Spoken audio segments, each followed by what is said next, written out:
बोल जयकारा बोल मेरे श्री गुरु महाराज की जय।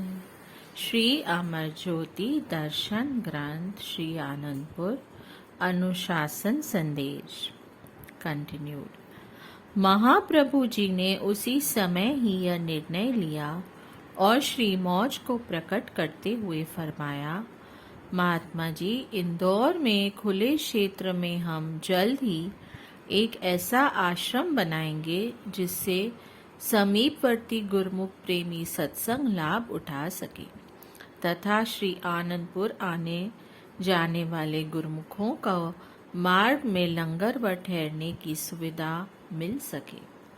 प्रातः लगभग 5 बजे आश्रम में रहने वाला भक्त श्री भी वापस लौट आया और गेट का ताला खुला देखकर हैरान रह गया।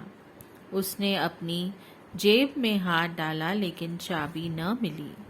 गेट पर ताला लगाते हुए उसके हाथ से चाबी अंदर ही की ओर गिर गई और उसे पता ही न चला।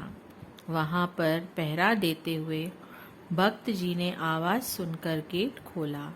महाप्रभु जी उस समय आंगन में सैर कर रहे थे। वह भक्त दंडवत कर एक ओर खड़ा हो गया। कमरे में जाकर आपने उसे बुलाकर कहा, भक्त जी, इस स्थान की संभाल करने की सेवा तुम्हें दी गई थी, फिर मनमति पर चलते हुए रात्रि को बाहर जाने का कार्यक्रम कैसे बना लिया? श्री आज्ञा पर कोई ध्यान ही न दिया। ऐसे पावन स्थान में चौं ओर गंदगी बिखरी पड़ी थी। क्या यही एक गुरुमुख की सेवा और सार संभाल है? न ही यहाँ कोई चाय पानी का ही प्रबंध किया हुआ है। उसने दंडवत कर क्षमा मांगी, परंतु श्री वचन हुए, अब तो शीघ्र ही दूसरा स्थान बनाना होगा। महाप्रभु जी ने 7 बजे के लगभग सुखधाम से आगे की ओर प्रस्थान किया।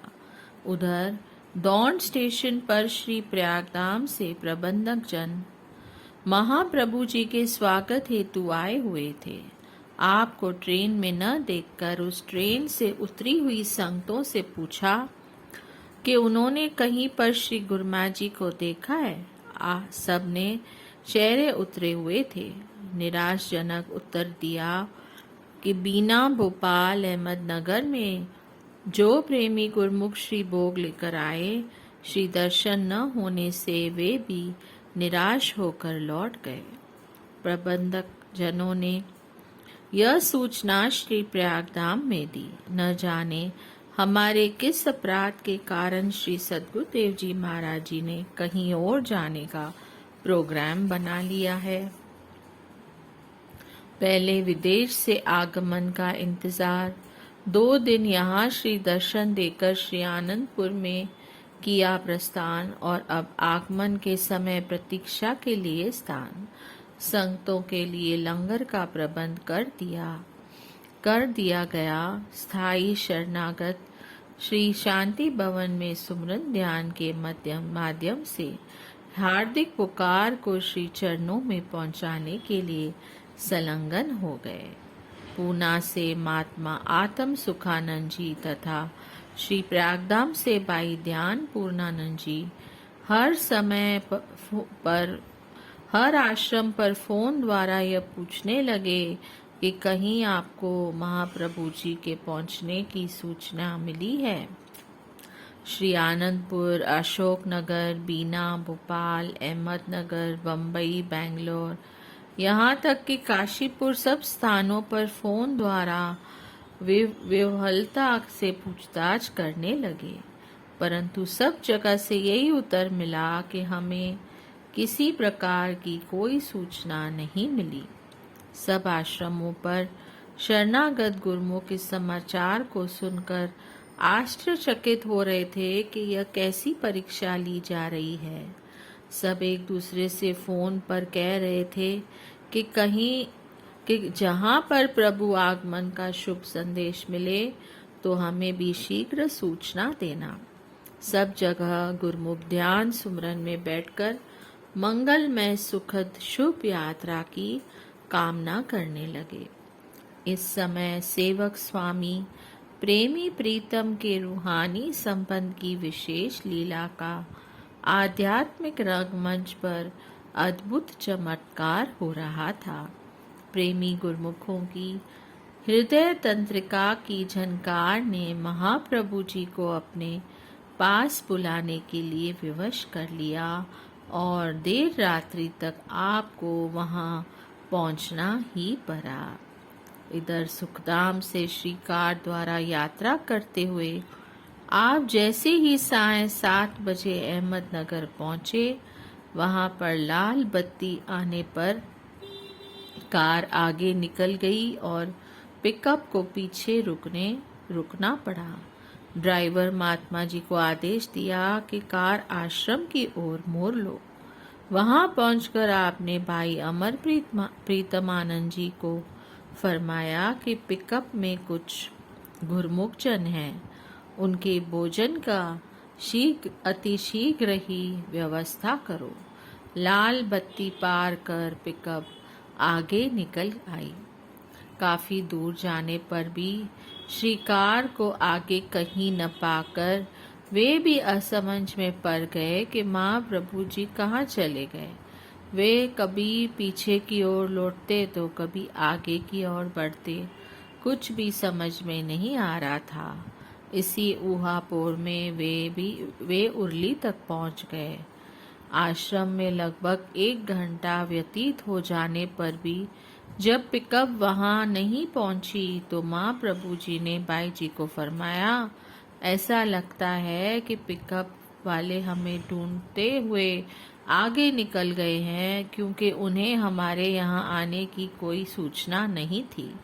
फिर हमने ही उन्हें किसी आश्रम पर रुकने के लिए मना किया था। अतः अब हमें भी शीघ्र ही यहाँ से प्रस्थान करना होगा। बाई जी ने विनय की कि रात्रि के 8 बज गए हैं, श्री गुरुमा जी यहाँ पर विश्राम कर ले। परंतु उधर प्रेमियों की बेचैनी ने इधर श्री प्रभु जी को भी बेचैन कर दिया। बाई जी को फरमाया कि श्री प्रयागधाम में फोन द्वारा सूचित कर दो कि रात्रि समय हम येवत ठहर कर प्रातः काल ही श्री प्रयागधाम में पहुंच जाएंगे। इतना कह आपने वहां से प्रस्थान किया। श्री प्रभु जी के शुभ आगमन की सूचना पाकर श्री प्रयागधाम में हर्षोल्लास का समागम बन गया। कुछ ही समय पहले तो जो हृदय अकुला रहे थे, उनकी दशा ही पलट गई। सब एक दूसरे को बधाइयां देते हुए फूले न समा रहे थे। सभी आश्रमों पर यह सूचना भेज दी गई कि प्रातः श्री सद्गुरुदेव महाराज जी श्री प्रयागधाम में कृपा फरमा रहे हैं। श्रीकार के पहुंचने पर प्रेमी गुरुमुखों ने माँ प्रभु जी का भव्य स्वागत किया। आपने दूसरे दिन प्रबंधक महात्मा जी एवं बाई जी को फरमाया कि श्री आनंदपुर दरबार की गुरु भक्ति की महिमा चौं दिश फैल चुकी है। केवल प्रेम को मुक्ता न देते हुए अनुशासन का होना अनिवार्य है। संगतों पर यह प्रतिबंध लगाएं कि श्री आज्ञा बिना कोई भी श्री प्रयागधाम में न आए। आश्रम में जहाँ भी कार जाए, वहाँ पर सब गुरुमुख पंक्तिबंद खड़े दिखाई दें। वर्तमान समय में विवेक विचार से कार्य करना प्रत्येक गुरुमुख का कर्तव्य है। इससे वे स्वयं भी लाभान्वित होंगे और दूसरों के लिए प्रेरणा स्रोत बनेंगे। श्री परमहंस अद्वैत मठ श्री आनंदपुर सत्संग भवन हर नगर एक गांव में बन चुके थे। महात्मा जन सत्संग प्रचार हेतु वहां जाकर जनसाधारण को श्री सद्गुरुदेव जी महाराज जी की महिमा एवं भक्ति के पथ पर अग्रसर कर रहे थे। ऐसे ही करनाल में भाई विवेक परमानंद जी के आश्रम में संगतें आती और सत्संग का लाभ उठाती। हर पर्व पर संगतें उनके साथ श्री आनंदपुर में आती और श्री दर्शन कर महाप्रभु जी की लीला के गुणगान करती। एक भक्त्यानी जो कि अत्यंत ही गरीब थी, वह श्री प्रभु जी की लीलाओं को सुनती और आत्मविभोर हो सोचती कि क्या कभी मैं भी श्री आनंदपुर जा पाऊंगी, उन मनहर लीलाओं को निहार सकूंगी। ऐसा सोचते सोचते उसे 6-7 वर्ष व्यतीत हो गए। वह श्री सद्गुरुदेव श्री पंचम महाराज जी श्री पंचम पाशे जी की श्री मूर्ति का ध्यान करते हुए श्री चरणों में विनय करती कि प्रभु, मैंने सुना है कि आप गरीब निवाज हो, न्योटियों की ओट हो और प्रत्येक की हृदय इच्छा को पूर्ण करते हैं। मेरी पुकार आपके दर पर क्या कब पहुंचेगी? कब मुझे आपके साक्षात दर्शन होंगे? मेरे पास भेंट करने के लिए कुछ भी नहीं है। उसके पास न तो ट्रेन का किराया था और न ही सेवा भेंट के लिए धन राशि थी। उसका बेटा उसे केवल 2 आने 1 मास में खर्च करने के लिए देता था। उसमें से वह थोड़ा थोड़ा करके बचाते बचाते केवल 1 रुपया ही जोड़ पाई, जो उससे उसके दुपट्टे की गांठ में बंधा रहता था। वह आश्रम में जाती तो श्रद्धा पूर्वक पीछे बाहर बैठकर सत्संग श्रवण कर लेती। संगत के जाने के पश्चात वह आश्रम में झाड़ू लगाकर ही वापस जाती। एक बार बाई जी ने उस भक्त्यानी को बुलाकर कहा, हमारे पास ट्रेन की एक टिकट फालतू है। मुझे अंदर ही अंदर अभी यह प्रेरणा हुई है कि जो भक्त्यानी प्रतिदिन झाड़ू लगाती है उसे श्री आनंदपुर ले आओ। भक्त्यानी के दिल की साध पूरी हुई। वह श्री आनंदपुर में पहुंच गई। सत्संग के पश्चात जब संगत लाइन में माथा टेकने के लिए खड़ी हुई तो वह बार बार पीछे की ओर चली जाती और प्रेम आंसू बहाते हुए यही मन में कहती कि मैं कैसे आगे जाऊं। आगे माथा टेकने वाले तो कितनी ही सेवा भेंट कर रहे हैं। श्री गुरु माँ जी ने अचानक ही लाइन को आगे आने के लिए से रोक दिया और महात्मा योगात्मानंद जी को कहा कि इस लाइन में सबसे पीछे खड़ी भक्त्यानी को आगे बुलाओ। महात्मा जी ने सेवा समिति वाले भक्त जी को संकेत से उस भक्त्यानी को आगे भेजने के लिए कहा। वह भक्त्यानी आगे आई तो उसके प्रेम का प्रवाह आंसुओं में बह निकला। उसने श्री छवि को निहारा तो उसका रोम रोम पुलकायमान हो गया। भावातिरेक हो उसके मन ही मन में कहा कि मुझ गरीब की पुकार श्री चरणों तक कैसे पहुंच गई। श्री प्रभु जी ने फरमाया, भक्त्यानी, दुपट्टे की गांठ तो खोल, हमारे लिए जो सेवा इकट्ठी की है वह तो अर्पण कर। संकोचवश वह दुपट्टे की गांठ को हाथ लगाया और वहीं पर हाथ को रोक दिया। सब यह देखकर हैरान हो रहे थे कि इसके पास न जाने कितनी सेवा है। कांपते हुए हाथों से उसने गांठ खोली तो उसमें से 1 रुपए का नोट था। माँ प्रभु जी ने उसे अपने कर कमलों में लिया और फरमाया, ये 1 रुपए का नोट नहीं, हार्दिक प्रेम एवं श्रद्धा की अमूल्य भेंट है। संकोच मत कर, कई जन्मों की तपस्या के पश्चात भी ऐसा सुअवसर नहीं मिलता। तुम्हारी भक्ति, श्रद्धा और प्रेम की सेवा भेंट से हम अति प्रसन्न हैं। सत्य तो यह है कि महाप्रभु सदैव हार्दिक भावनाओं का ही मूल्य अंकित करते हैं। श्री प्रभु जी की अपार कृपा को पाकर वह धन्य हो गई। श्री आनंदपुर में निर्माण कार्य का क्षेत्र इतना विस्तृत तथा उल्लेखनीय है, जिसका संपूर्ण विवरण नहीं किया जा सकता। इसमें से संक्षेप रूप से प्रमुख विभाग एवं कार्यकल्पों का श्रेय दिया गया है। रेलवे स्टेशन टिकट घर। श्री आनंदपुर में मनाए जाने वाले पर्वों पर आई हुई संगत के लिए पहले अशोकनगर से रेलवे टिकट बुकिंग का प्रबंध हुआ करता था, जिससे दर्शनार्थियों को अत्यंत असुविधा होती थी।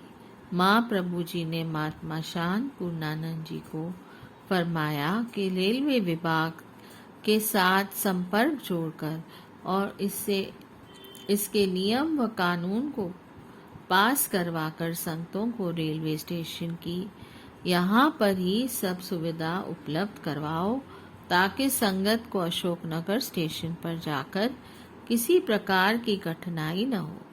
यह कार्य सरल तो नहीं था, परंतु श्री आज्ञा को सम्मुख रखकर सहनशील बनकर साहस से इस कार्य को पूर्ण करो। श्री आज्ञा शिरोधार्य कर महात्मा जी ने इसके लिए अत्यंत परिश्रम एवं उत्साह से बड़े अफसरों से मिलकर मजबूरी और जरूरी का परिचय देकर बार बार उनसे अनुरोध की कर कुछ समय में ही यह कार्य की स्वीकृति प्राप्त कर ली। उस समय महात्मा विचार रामानंद जी, जो भक्त वेश में थे, साथ थे। इन्होंने अनुभव किया कि गुरु भक्ति पथ पर अडिग रहने के लिए त्याग, धैर्य, निम्रता एवं उत्साह की जितनी जरूरत होती है, इसका साक्षात प्रमाण इन्हें महात्मा जी के जीवन में दिखा। श्री आनंदपुर में ही यह सुविधा प्राप्त हो जाने से सब हजारों दर्शनार्थी पर्वों पर इस व्यवस्था का लाभ उठा रहे हैं। महात्मा जी ने हजारों की संख्या में दर्शनार्थी संगतों को पर्व के समीप एक ही समय में टिकट बुकिंग करवाने में कठिनाई होने पर श्री चरणों में विनय की। श्री आज्ञा पाकर वैसाखी एवं व्यास पूजा के मुख्य पर्वों पर केवल श्री आनंदपुर की अनुयायी संगतों के लिए विशेष प्रबंध किया। दिल्ली से अशोकनगर और पुण्य वापसी के समय अशोकनगर से दिल्ली के लिए एक स्पेशल ट्रेन का आयोजन करवाया। इसमें आते जाते समय सुरक्षा का पूरा ध्यान रखा जाता। इससे हजारों यात्रियों को श्री आनंदपुर में पहुंचने का सुगम साधन मिल गया था। श्री दरबार की महिमा का गुणगान एवं भजन कीर्तन के तार तत्व में सभी यात्री प्रसन्नता पूर्वक यात्रा करते हैं। Bus stand. श्री आनंदपुर में पर्वों पर अशोकनगर से संगतें बसों द्वारा बस स्टैंड आती जाती हैं। ग्वालियर तथा ललितपुर से बसों अथवा टैक्सी द्वारा आने वाले यात्रियों के लिए भी यही एक बस स्टैंड है।